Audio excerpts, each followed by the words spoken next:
enjoying this nippy autumn morning. Uh, my name is Amandeep Gill.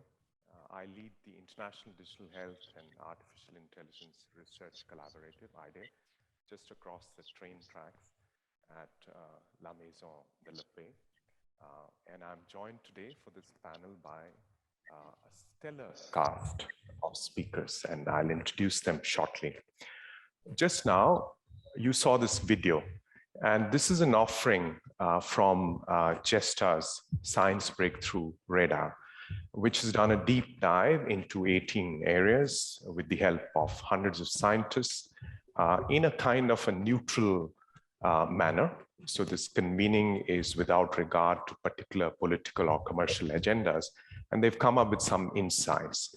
And one of those areas is what we would dive into today, and that's advanced and accessible AI. So to help us explore this topic, we've got Pushmeet Kohli, who's joining us from London, UK. Bonjour, Pushmeet, Sat Shri Akal. He is with Google DeepMind, a pioneer in the applications of AI technologies to solve grand societal challenges, from managing energy consumption to solving complicated science problems, and talk about that shortly. Then to my right, Nanjira Sambuli, who's just joined us, who's flown all the way from Nairobi, Kenya, and who has done pioneering reflections on the civil society perspective on digital technologies. We were on the UN Secretary General's high-level panel on digital cooperation together, where she contributed immensely to the inclusiveness focus of the report of that panel. Welcome. And then Darren Tang, who is Director General of the World Intellectual Property Organization, WIPO, just up the road, one of the most prestigious and influential international organizations in Geneva. Welcome, Darren. Then moving on, we have Rudiger Urbanke from EPFL. He's a pioneer in coding theory and communications theory, and his current work focuses on efficient algorithms, very critical for advanced AI, and sparse knowledge graphs, knowledge models. Following Rudiger is Wendell Wallach.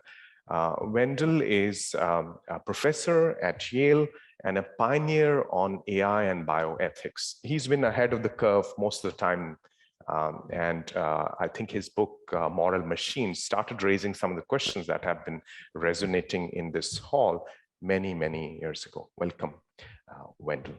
And then we have Ewin, who is a genomics specialist and who's done some amazing work around protein structures. And we will hear more from him on the applications of AI in the area of science as we get going. So Pushmeet, perhaps you can get us started. You are working in DeepMind, and we all know about the achievements of AlphaGo and recently AlphaFold.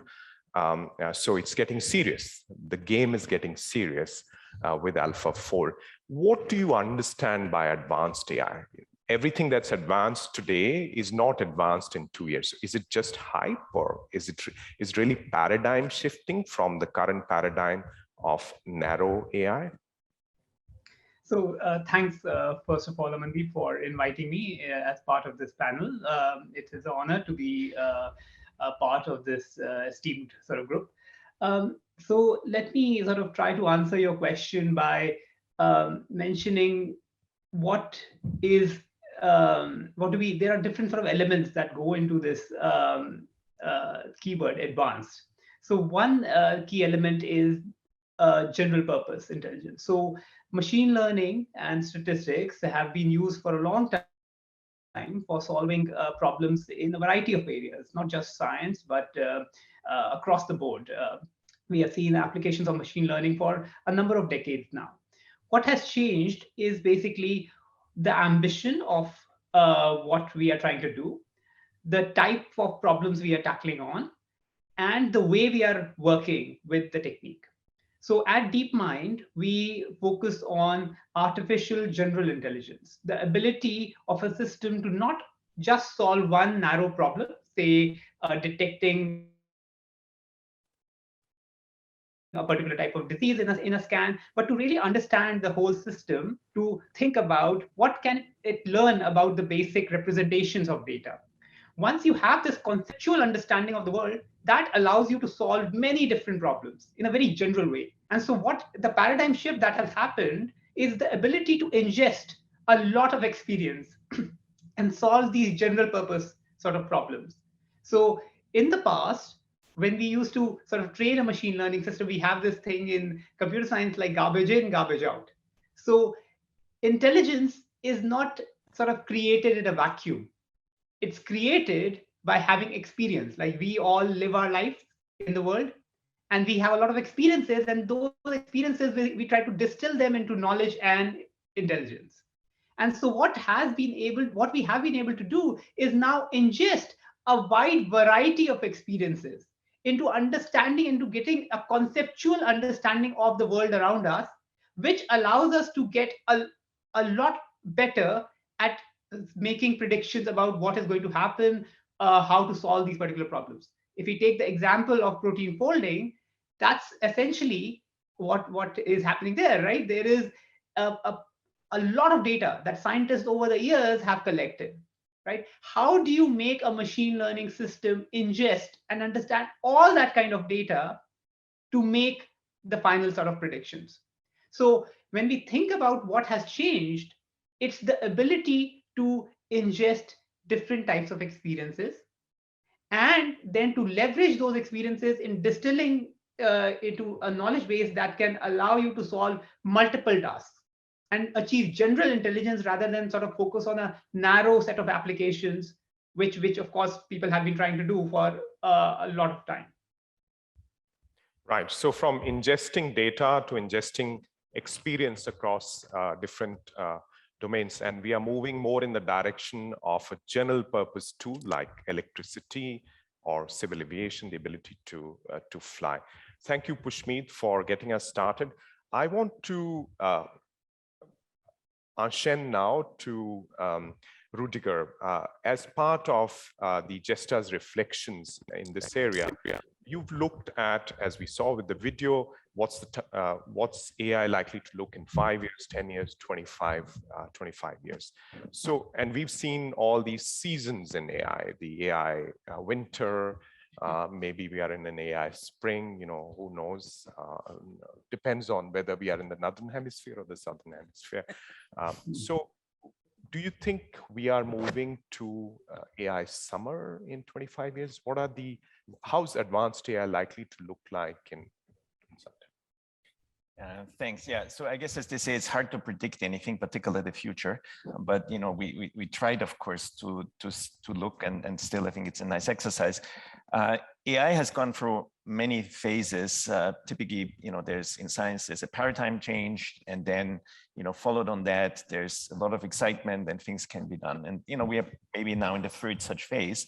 And as we have seen, you know, by, for example, what Pushmeet talked about, this time, whereas maybe the previous time there was a lot of hype, but perhaps not that much impact, this time there really is impact. There are very few scientific areas that haven't been impacted and completely revamped of how people approach problems by what Pushmeet has discussed. Essentially, it's neural nets and our ability to process and collect huge amounts of data.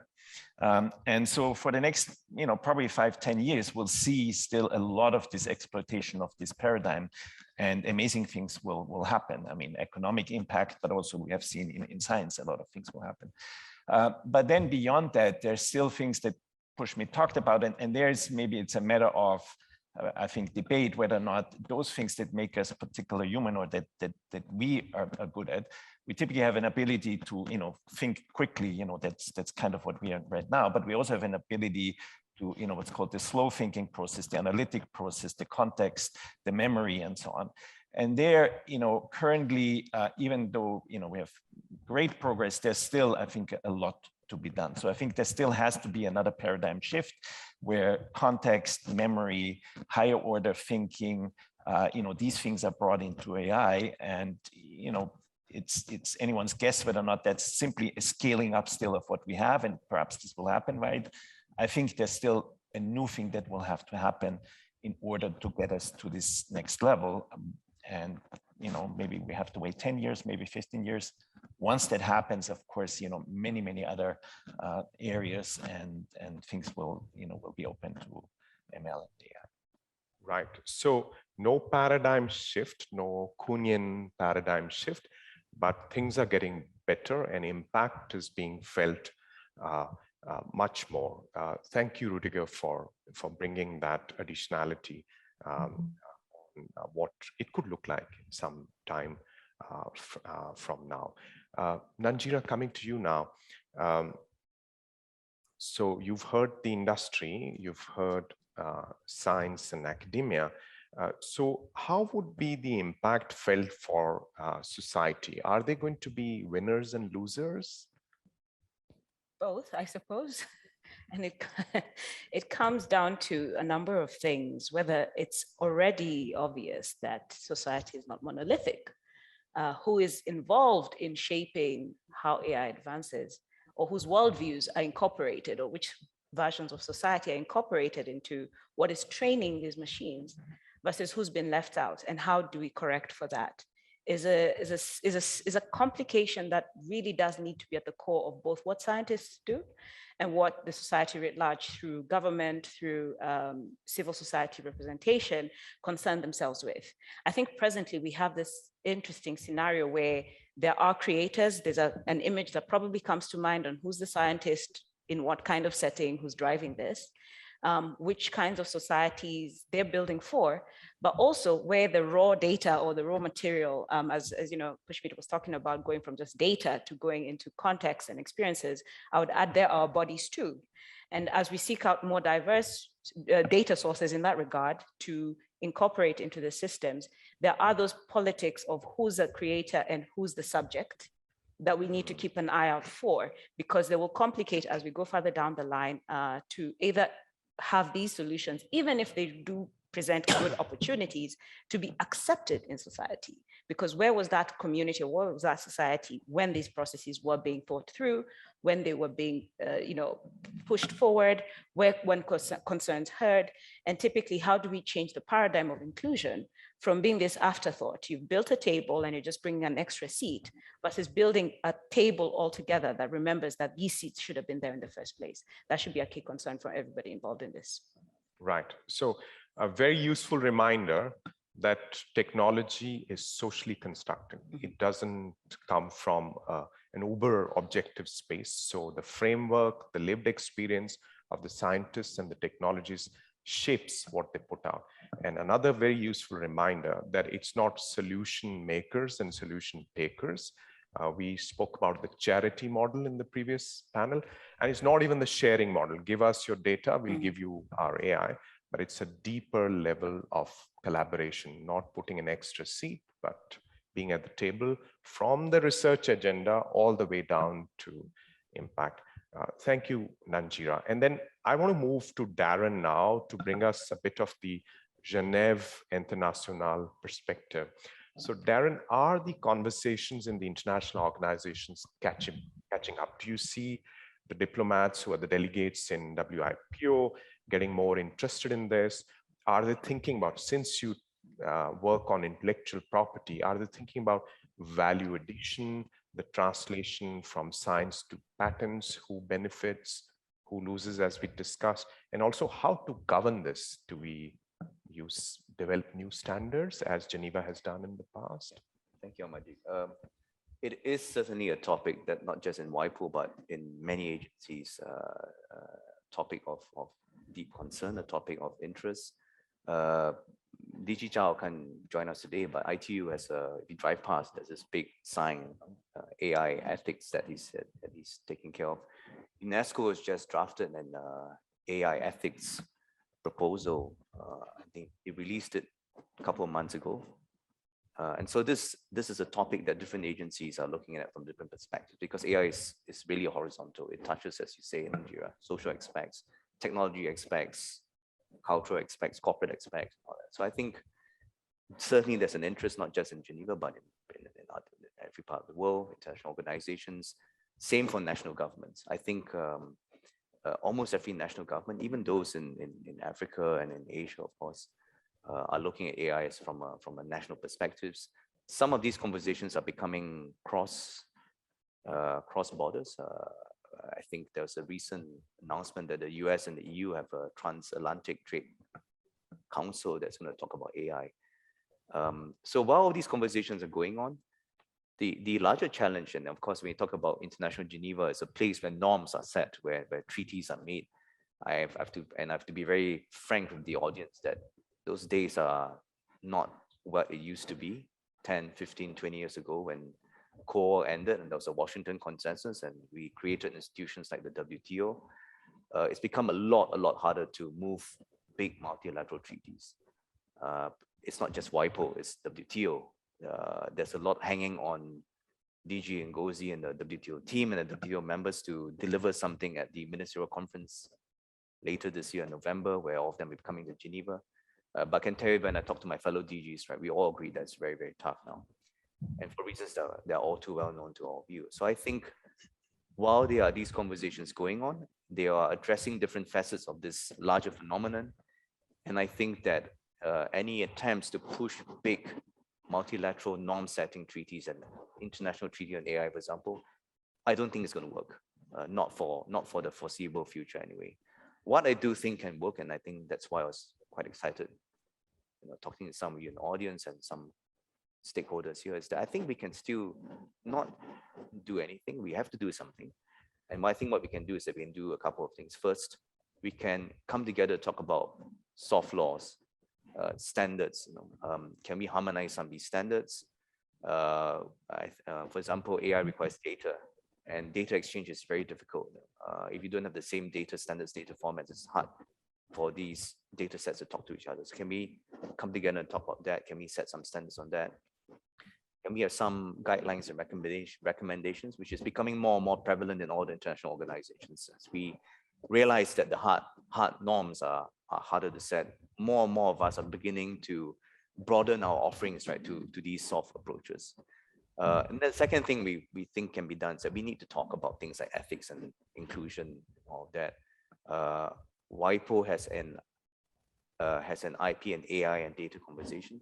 We don't just talk about the patent aspects, and a lot of people see patent as the endpoint. It's not. The patent is just a piece of paper. It needs to go into society in order for it to make an impact. And whether the impact is positive or negative needs a conversation around that. So we don't just look at these things from a technical perspective. We look at these from a holistic perspective. We get other agencies involved. We get a broader view on it. Second thing we need to do is to bring people to come together and talk. And that's what Geneva is good. We should continue doing that. And the third thing, which is Rudiger and I, we've been talking about quite a bit, is where can Geneva bring value to this? Can we be an observatory? Because a lot of these conversations are happening in silos, to be honest. Can Geneva be a place where we help to not monitor, but to observe and to bring people together in a global way, right? So that these conversations become a bit more linked, so that the stakeholder in Nairobi and in Singapore and in Lausanne or in London or wherever in the world, right, can feel connected through these bridges. So I think that's something that Geneva can add value to. Absolutely. So there is that deep experience with standard making, but you've cautioned us that let's not be too hopeful of treaties, AI treaties in general, and so on.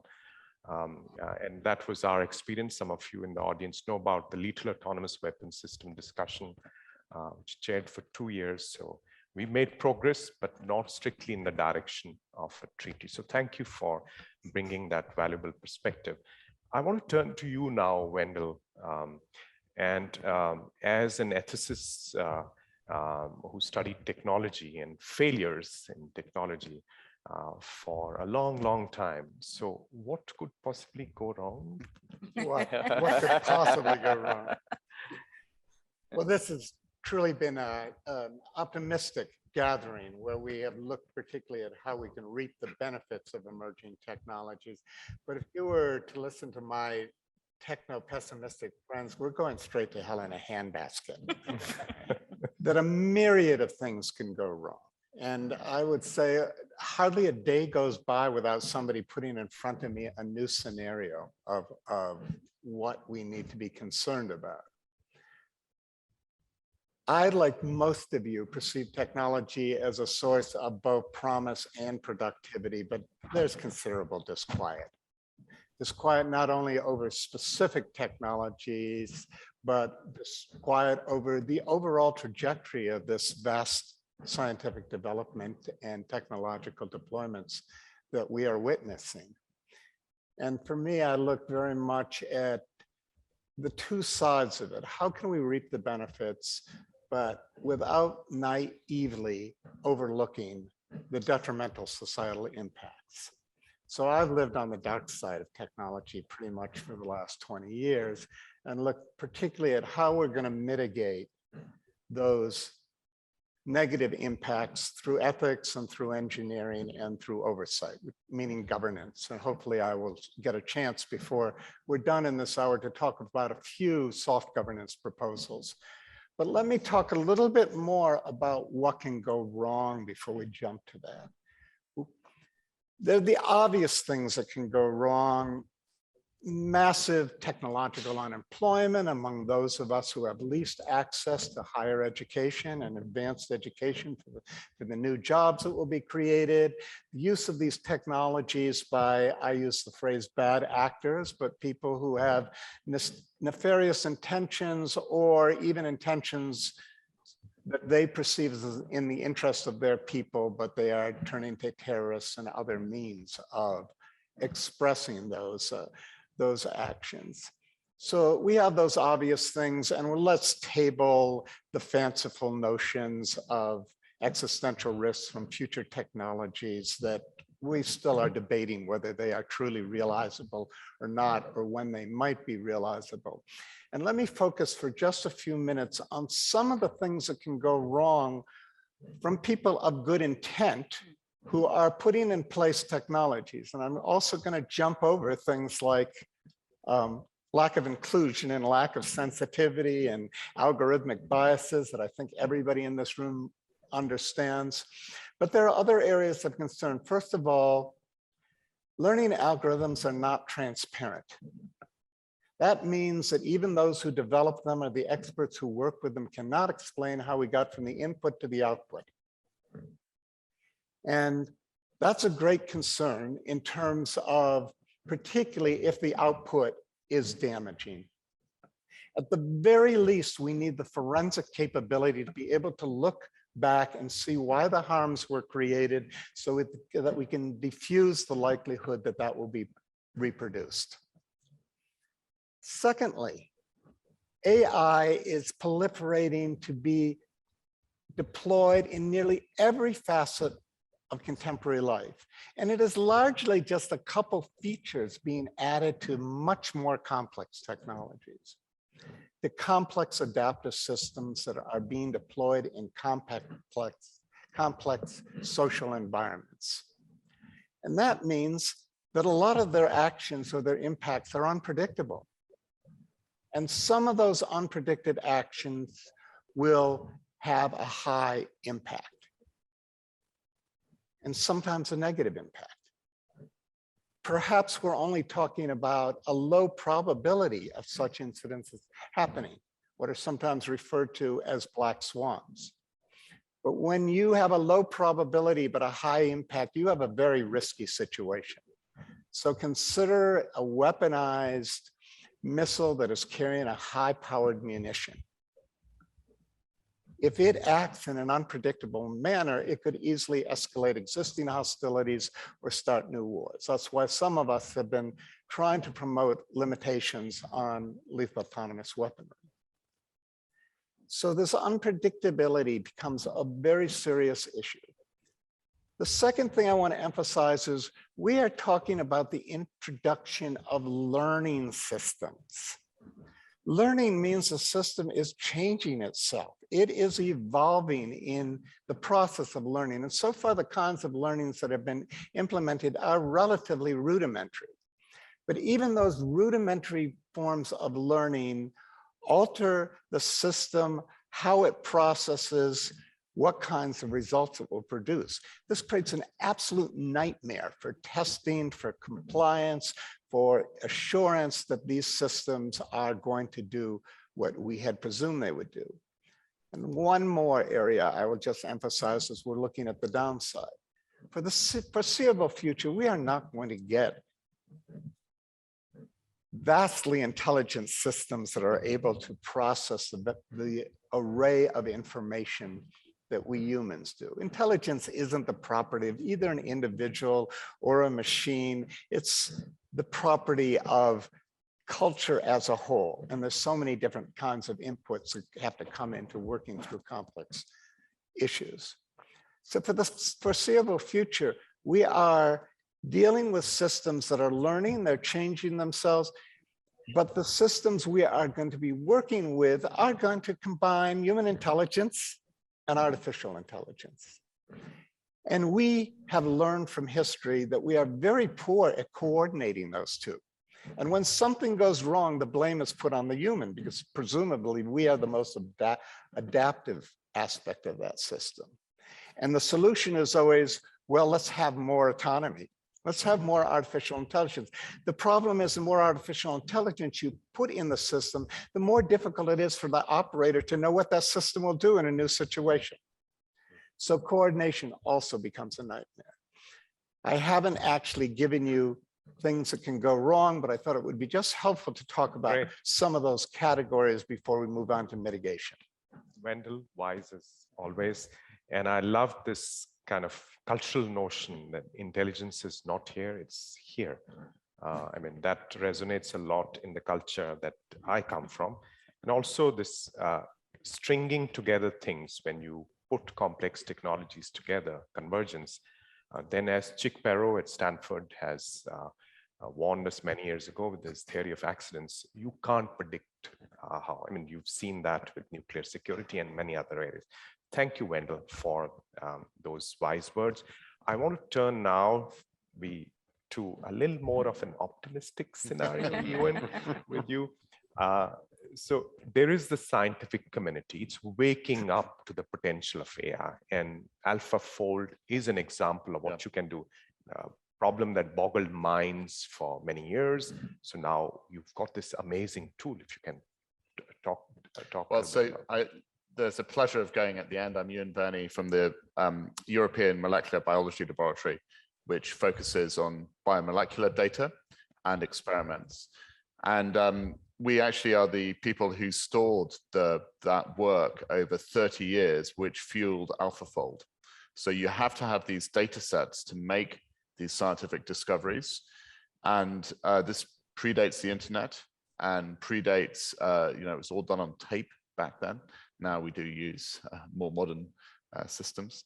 And that goes to the importance of data and data sharing in a fair way to create these possibilities. And I just want to pay tremendous respect to my colleagues at DeepMind, because they cracked a long-standing problem in science. How do proteins fold? There's some nuance. If my structural biologist colleagues are watching, there's some nuance to the word cracked there, but they made such a serious shift that it's an example of AI not being used to help us, not being used for games, but for cracking a real science problem. But I think it's really important that not only is the result, the way we use data that allow things like AlphaFold to be developed, but that we co-create that data worldwide. And I was very struck by this business of we shouldn't just bring a chair to the table, we should make the table all together.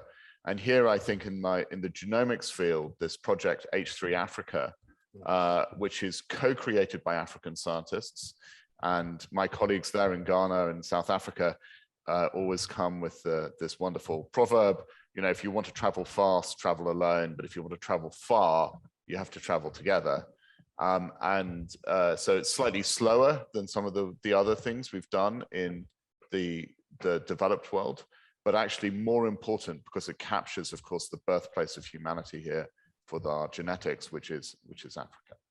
So I think it's really important that we continue to do data sharing, but do it in a fair and equitable way, and we do it with co-creation across the world at the start. And that's something that my organization, EMBL, really focuses on to deliver globally with our colleagues in America and our colleagues in Asia. Wonderful. That's one of the points to note for WIPO, the equitable data sharing side. So I want to do a rapid fire round with all of you before we go to the audience for a couple of questions. I think, Pushmeet, you heard from Rudiger about slow AI, not fast AI, slow thinking. You just heard from Ewin about this kind of working with different communities. So is DeepMind getting into this transdisciplinary mindset of working around across different communities? Yeah, so at DeepMind, yeah, thanks. These are very pertinent sort of questions. And at DeepMind, we take a very multidisciplinary approach to this whole problem. And particularly, like, there are many elements that I would like thank the panelists that they flagged. AI and machine learning is a very powerful technology, and it can have many different sort of effects, right? And we are not complacent. I think that, like, there is definitely shouldn't be any complacency on how do you deal with the challenges and the opportunities that come with AI. Secondly, this question of how do you make sure that if you look at the mission of our organization, it's to develop intelligence for the benefit of science and humanity. How do you define humanity? And so that it is extremely important that you have all the stakeholders when you're thinking about it. So in our DNA, we are sort of thinking about ourselves as an organization which is representative of what we want to achieve in the world, and have everyone on the table. So our hiring practices, how we go about developing our project roadmaps, have a very sort of, as a first class sort of element, we think about diversity, think about ethics, think about impact, about any particular project, even before we take the first step in executing it. And of course, like, we wouldn't be in this place without having sort of partners, like Ewin mentioned, Emily BI, like the data, this intelligence comes from experience, from data, and that data that has been gathered by scientists for so many sort of decades, that's essentially an extremely important element. Like, it's a necessary element to build these systems of the future. So when it comes to equity, when it comes to sort of ethics, when it comes to sort of working in partnership with the organizations, it's not sort of an optional thing for us. It's a necessary thing, which is in especially the DNA of our organization. And I think it's extremely important for any organization taking on these challenges to make progress. Great, Pushmeet. So Nanjira, I'm going to skip you so that you can have the last word. Go to Darren first. So Darren, you mentioned Genevas Role, soft governance. So the OECD AI principles, they've spiraled into the G20, the UNESCO AI ethics group, 24 of us put that together. So that's happening outside of Geneva. Where is Geneva's niche in this in terms of standards governance? Well, Geneva has got the largest number of international institutions that are specialized. And AI at its heart is, of course, society is about culture, but it's also technical. So Geneva really can play a role where this expertise comes together. It meets, it talks, and I think that is a key part of any international city. You have to meet and talk, and you need to engage. That's what we're doing here. That's what this forum is doing. In fact, GESDA has a classic example of how Geneva is playing to its strengths, bringing the worlds of science and diplomacy together. More of these things need to happen. So I think that and then after that, probably different agencies can take the different facets in which they are best equipped to handle, and not be in their own silos, but as they proceed to engage and they start, to address some of these issues within their own mandates, they need to bring on board the other partners as well. I mean, it's really co-creation even for us, because it's no longer just about different technical silos, right? But it's about trying to bridge them together. So I think Geneva plays this role.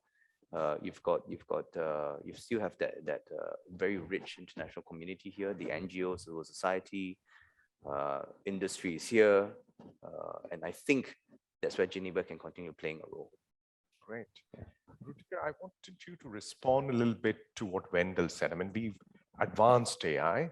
It may not be accessible, one, may not be explicable, XAI. So there is a problem. You might go to sparse data sets, slower thinking, but then, the impact in high-speed situations might be something that may not be explainable.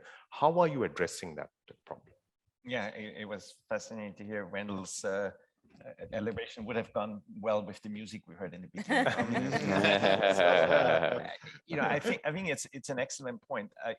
Of course, for fixed, limited systems, explainable AI and so on, that's on the radar, and people working, trying on it, and fairness and everything.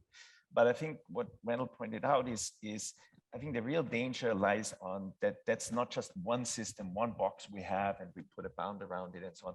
It's the pervasiveness and the ubiquity, that we have everywhere. And, we have seen it in even much smaller systems. Think of, for example, airplanes, where, in recent history, we had issues because people didn't even know, what exactly was there and who did what, right?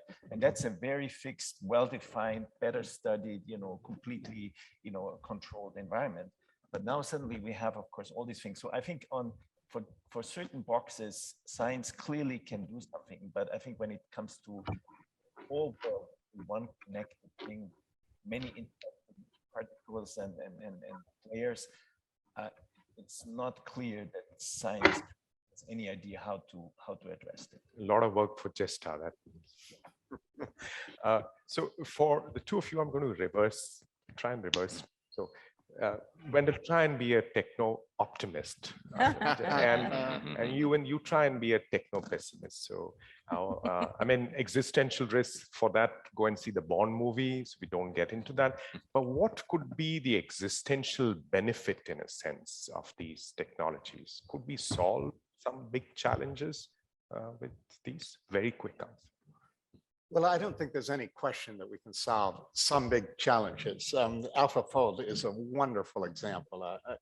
I've been following the protein folding problem for years, and it was just mind-blowing that happened. And now the same algorithm is being applied to talk about predictions in meteorology, and it seems to also be very effective. Quantum computing will help us deal with all kinds of very rudimentary scientific challenges that are a little too vast to deal with the traditional forms of computing we have today. So we're going to see this vast proliferation. The optimistic part is also, though, goes more to the diplomacy side of GESDA, and also has to go to the question of, do we even have the institutions in place that can respond to the rapidity of scientific development? There's been this ongoing pacing problem that has bedeviled science policy for years.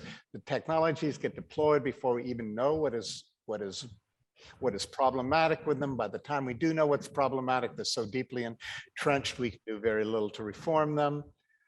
But I do think we can start to create 21st century approaches to governance, relying a bit more on soft law. For those of you who don't fully understand that term, that's in contrast to hard law. Hard law is when you have laws and regulations that you can enforce. Soft law, you don't always have the enforceability, but you have the quick responsiveness.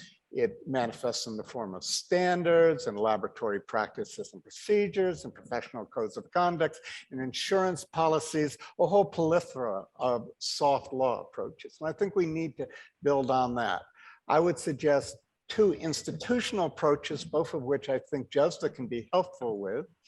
One, we have been proposing for years, and a form of it has came through in the higher level, the Secretary General's higher level panel on on digital cooperation, and that's in the form we propose it, a global governance network, which is a true multi-stakeholder forum working through these problems together. One of the things we do need, though, is to help some of the elements of that network build their own representation. So many, those with disabilities, obviously the Global South, those from indigenous populations, they get patronizing representation, top-down selection of their representatives. We need to help them build the network so that they can send their own representatives to these forums. And these forums need to work through these problems together. And hopefully they will have enough influence to also move the needle with the governmental forces. The second proposal I make is that we need rapid response to these challenges where we begin to think through as they appear, what are the mitigation strategies that we can put in place? So we need good faith brokers. It's not enough that the Microsofts and the Googles have their teams trying to figure out how are we going to restrain GPT-3 or who has access to a technology like that that can be misused. I think we need good faith brokers, those who have a degree of international respectability.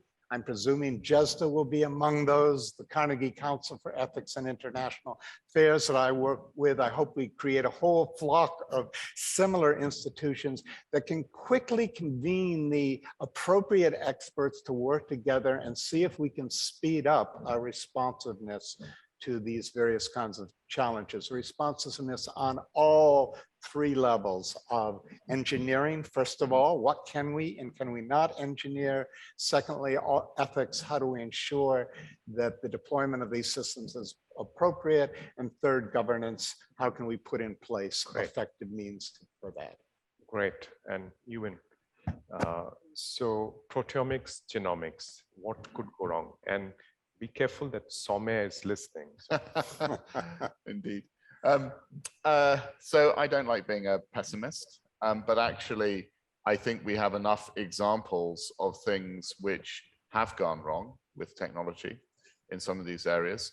Actually, I was very concerned about the recent use of genomic selection, so genotyping embryos before implantation in the US, which just happened. A young baby girl was born, having had her embryo selected by a panel of doctors on her genome. And I thought that was done without thought, actually, and regulation. And so I think we have these, and that for me is an example where I believe the doctors believe they were acting in good faith and the parents believe they were acting in good faith. But there was an over-optimistic view of the science. And that over-optimistic view is probably something that we don't, in this case, want to see replicated many times. I think we're going to have this with AI as well, actually, to a certain extent, somewhat mundanely, about people believing the algorithm more than the clinician, whether the method that works in one hospital can really generalize to another hospital is going to be a very difficult problem to regulate, to solve, and to move at pace. So I think it's depressingly easy to be pessimistic. But I think this goes to the art of good regulation, of good standards, of all of these things. It converges to the same point of these things, and transparency as well, of how we do our work, how we share our data, all of those components. We have to be transparent first, because otherwise we can't ask some of these questions. We already have a breakthrough. There's consensus that side of the panel. So Nanjira, yeah. Your last word. Societal implications, that's where we started. But this thing about adding a chair to the table or putting the table together, if you can, how do we really move to collaborative, advanced AI? We've talked about access, what can go wrong, explicability, governance, but collaboration can, those who think who are at the pinnacle of AI development, can they sit with those who are starting off and still work together? They have to, I suppose. The question is how, and that's still the fundamental human question, right? And I think of it in terms of even the sort of ideologies and philosophies that help us understand this kind of world we're trying to incorporate AI at advanced and preliminary stages, which knowledge bases have been preferred or have been based around it. You look at non-Western context philosophies, for example, and you find there's a lot of knowledge there that we could draw from around how you balance individual rights and community aspects. How do you have the language of individual rights and societal duties? There's a lot of knowledge corpuses we've left behind that we really need to incorporate, and not in what I call the Columbusing effect, where you sort of read one article and suddenly you're the expert on how Buddhism could teach us about AI ethics. It's really going back to those communities and realizing that part of it is not just the AI or the science side that has been left behind. It's even the governance institutions we have today were still envisioned for a world where many other communities were subject to others. And so those knowledge bases have not been liberated to teach us and complicate the equations that we're trying to march forward into society. So absolutely, everyone within the scientific front, the diplomatic front, and any other community or stakeholder mapping situation has to ask themselves, what do we not know? And now we're humble enough to actually acknowledge we don't know what we don't know and go seek that out. Because without doing so, we'll end up with these divides where there's people with this other kind of knowledge that we're trying to expropriate rather than incorporate, so that even if we're building the table again, let's assume that WIPO is able to get everyone to start building a table. We're still building based on somebody who has very selective knowledge from other areas, as opposed to the real corpus that could really help us complicate things enough to move fast enough and slow enough towards cooperation or collaboration. If not, it will be conflict, and that is not something we want. Conflicting humans and conflicting AI, that's not a world I personally want to be in. Great. So let me turn to all of you wonderful people and ask for 2 volunteers. Quick question, quick comment. More hands. So I'll do eeny, meeny, miny, mo. Gentlemen, who's smiling? Smiles win mics. Thank you very much. And thanks to all of you for this very interesting and constructive discussion. Got a question on soft law, and there's a saying that goes, if it's soft, it's not law. If it's law, it cannot be soft. We see on some topics, and I'll take global taxation, that soft law norms and standards have not been enough, and now we need actually hard law to impose a global taxation on corporations. We see with climate change that we're trying to do more soft law and guidelines principles, and it's probably not going to be enough. So on AI, of course, you need a multi-stakeholder approach, but you think that it's going to be enough, or you think that actually a necessary first step, but it needs to be also hard law at some point? Great. So I'll pick one question on the right. Stefan at the back. So left and right are balanced. Mm-hmm. Thank you very much, Amandeep. Stefan German, Fondation Botnar. My question is actually addressed to you. You're a senior, very experienced Indian science diplomat, and you're leading the IDARTI, but you're as well a commissioner on a forthcoming commission of the Financial Times and the Lancet that our foundation and Wellcome Trust is involved in. It's actually nice to see there are 4 commissioners in this room with Soumya, Dicky, Nanjira, and yourself, in terms of health, AI, and sort of digital futures, with important issues around health data governance, data solidarity, and sort of trust, digital trust infrastructure being recommended. And just for the audience, it will be launched at the World Health Summit on the 25th of October in Berlin.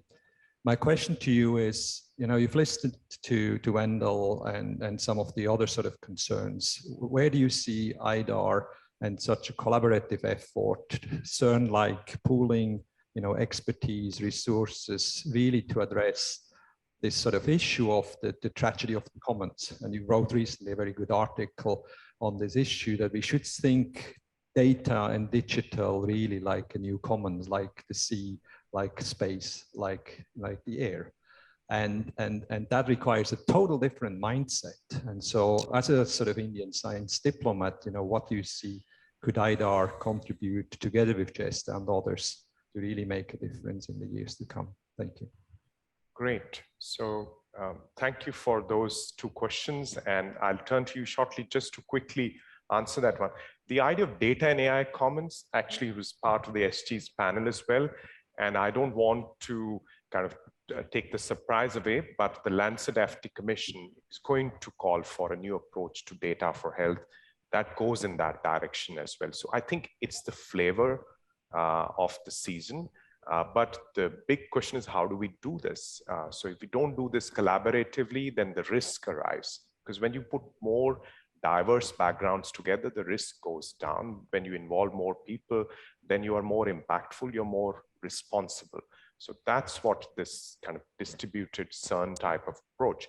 There is science, but there is also collaboration. And it's essentially not about building tools and technologies. There are plenty of them, very smart people doing that, but creating the transdisciplinary community that can responsibly, equitably, inclusively do that. And that's where I think GESDA, which has supported IDEA from the outset, and all these actors are kind of converging to a kind of very sophisticated approach to these emerging and advanced technologies. The question you heard from the gentleman to the left, so who wants to take it? I think it's... Can I address some yes, aspects? please. If you look back the last 100 years or 120 years of diplomacy of international, norms are only set when there is consensus amongst key countries. The WTO and the Rio Grande round that led to the establishment of the World Trade Organization, which was a landmark event, was really in the negotiations. There were many countries, but essentially it was just the US, the EU, and Japan at the time crafting the deal. Those days are over. And the example of this corporate global taxes, because, well, it's every country's interest to get more taxation income, right? They need that too. So it's an example of course, if the interests are aligned, you're going to have the ability to move towards hard laws. The outlier was Ireland, and once the EU supported this, Ireland's not going to hold out for too long. The challenge for AI and technology is that it's become geopolitical. It's become a key part of competition amongst member states. You don't have to look too far. Just look at the political statements coming out from members and leaders of key countries around the world in the last 1 year to know that AI and technology and 5G and others, right, have become a key part of competition. And I share the views of Ewin, which is that sometimes it's, of course, depressingly easy to be pessimistic, but I'm an optimist, and that's why I'm in international work. But we can't just give up just because that happens. So what do we do next? I mean, if we can't get hard law, we get soft law. And I think soft law, right, then becomes a way for us to build up towards hard law, because I don't think the world is going to be like that forever and ever. And so let's prepare for the time. I don't know how long in the future will be when there's appetite to move towards, because it could be that there's an existential crisis. So then it becomes part of the national interest, right, to move towards that. But let's see what happens at COP26. And then we can have this conversation again about hard law versus soft law. But I don't know whether... Let me suggest a middle way. Yeah. The downside of hard law is that it becomes crystallized, the science changes, you then have bureaucracies in place that actually do stifle innovation and all kinds of other things we don't want to have. The problem with soft law is its enforceability, though we have been looking at ways in which it can be enforced. But let me mention one example. The FTC in the United States, the Federal Trade Commission, has actually prosecuted people for violations of standards that were well established. And I have been proposing for a few years now that we expand that mandate within government. So for those soft law standards that are well established, they should be prosecuted as they were by the FTC as violations of public trust. So that allows us to have the adaptability of soft law, but also put hard law enforcement behind some of the soft law without getting into the trap of bureaucratic crystallized hard law. Great. So that's all, folks. So we're going to wrap this panel up. And I think there is a role for GESDA, the neutral brokering. We've heard that. There's a role for Geneva. Jeremy mentioned in the morning states with small populations, Switzerland, Singapore, Forum of Small States. So the small getting together, setting the pace for the greater powers, which are suffering from a kind of autism today. And there's actually great power of autism. So thank you very much for being here with us. And let's give a hand to our panelists.